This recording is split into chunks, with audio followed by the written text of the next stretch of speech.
So today I'm welding the passenger side fender arch on the JZX Mark II.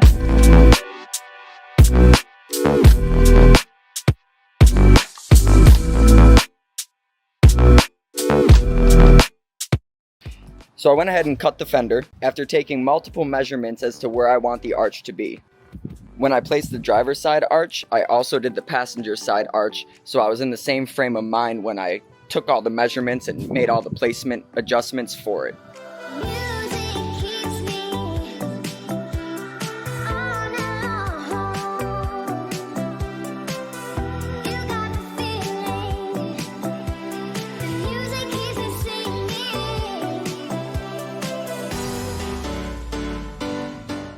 Look at this dude.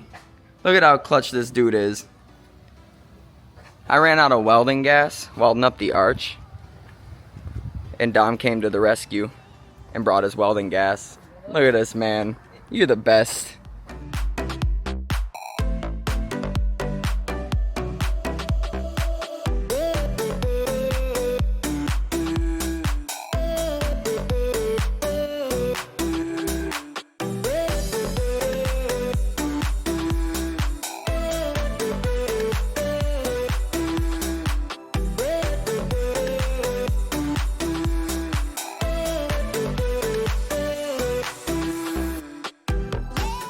Alright, so the welds aren't great. I turned up the machine like halfway through and it started going a lot better. I've never claimed to be good at this, so, you know, it's a trial and error thing every single time. And eventually, one day, I'll be a lot better than I am now. But it's on there, right? And I'm going to shave it all down and get the welds out so it's smooth when I actually, like, do the transition for body filler. So if there's, like, pinholes or anything like that, like, I'll come back in and I'll fix it. And, you know, it creates a little bit more work for me, but I'm not a professional at this, right? So, yeah, more work to get it good is always something I'm willing to do, and eventually those skills will build up, and then I won't have to do as much work. So, yeah, I'm probably going to come here and grind this tomorrow, because I've got a bad headache, and it's all welded up now, and Dom brought me over his tank, so I wanted to get the entirety of it done so I can give it back to him. But I really could have just waited until tomorrow and filled up my own tank, but huge shout out to him, because now it's actually done, whereas if I if he didn't bring it over, then it wouldn't be done. So, you know, now I can move on to the next step. So, I'll see y'all here in the morning. So, as I was explaining to you guys yesterday, the welder was a little cold when I started out, and I ran out of gas. So, Dom brought over gas, and I turned up the welder and was able to zap it all in pretty adequately, very efficiently. So, now I'm just going to grab this flap disc from my car and start grinding down the welds. Ideally, you'd like to have as little pinholes as possible, but we'll see what we're dealing with here in a second.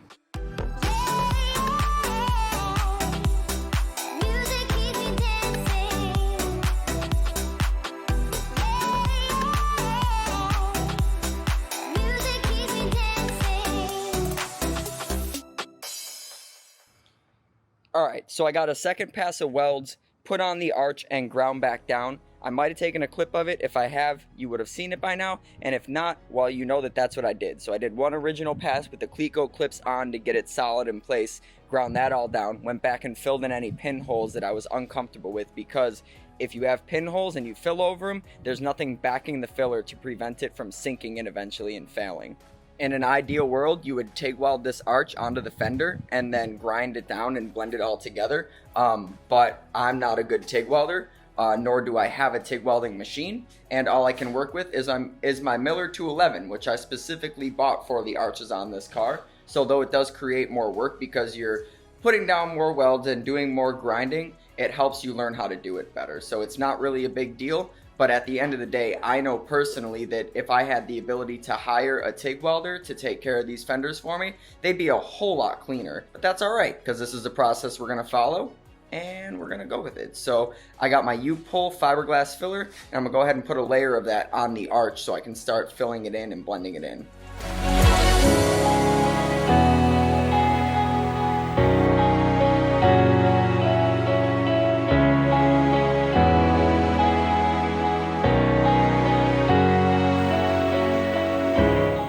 This chunk has been a nightmare. This is what you can look forward to in the next video. Alright, so I had a bit of an issue with my GoPro camera and I corrupted the footage of me finishing blending this and priming it. However, this is a completed fender arch on the passenger side, which means the last thing to do is the trunk. Check it out. Nice, good, evenly blended into the fender. I even made a new bumper tab. So I just got to shave out this inner part right here. And this is the new bumper tab that I made for the fender. All in all, I'd say this turned out pretty good. I'll probably guide coat it and sand it one more time just to make sure there's not any like pocks or pinholes. It looks like there's a little spot right here I might need to put some skim on, but this is normal stuff. But yeah, that's all she wrote for the fender arch. So I'm going to walk back here and I'm going to talk to you guys about this 2JZ GTE that I have sitting in the back of my garage. And eventually, after September 30th, it's going to be on the way to one of you guys to sit in your garage until it sits in your project car. So this right here is a 2JZ GTE VVTi with a Precision 6766 turbo.